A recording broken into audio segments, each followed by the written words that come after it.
بسم اللہ الرحمن الرحیم۔ السلام علیکم ورحمۃ اللہ وبرکاتہ۔ دوستو، آج پی ایس ایل 8 کا qualifier match Gaddafi stadium Lahore میں لاہور قلندر اور ملتان سلطان کے مابین کھیلا جا رہا ہے۔ آج کا میچ دونوں ٹیموں کے لیے انتہائی اہمیت کا حامل ہے، کیونکہ جو ٹیم یہ میچ جیتے گی وہ ڈائریکٹ فائنل میں چلی جائے گی۔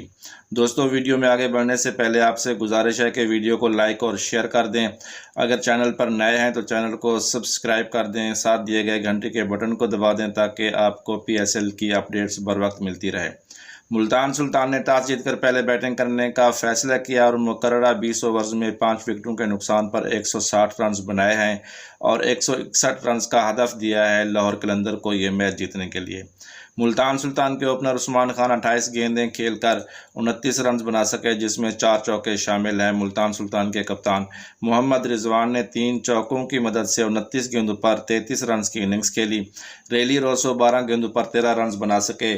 پولارڈ نے 34 گیندوں پر 6 چھکے اور 1 چوکے کی مدد سے 57 رنز کی بہترین اننگز کھیلی۔ ٹیم ڈیوڈ 15 گیندوں پر 1 چھکا اور 1 چوکے کی مدد سے 22 رنز بنا سکے۔ خوش دل شاہ 0 پر آؤٹ ہوئے اور انور علی نے صرف 1 رنز بنایا ہے۔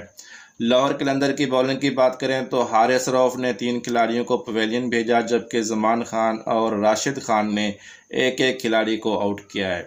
لاہور قلندر نے 2022 میں پی ایس ایل کا فائنل جیتا تھا، جبکہ ملتان سلطان رنر اپ رہی تھی۔ آج کا میچ جیتنے والی ٹیم ڈائریکٹ فائنل میں کوالیفائی کر جائے گی، جبکہ ہارنے والی ٹیم پہلا ایلیمنیٹر جیتنے والی ٹیم سے دوسرا ایلیمنیٹر کھیلے گی۔ اب بات کرتے ہیں دونوں ٹیموں کے لیگ میچوں کی، تو لاہور قلندر نے پی ایس ایل کے دونوں لیگ میچوں میں ملتان سلطان کو شکست دے رکھی ہے۔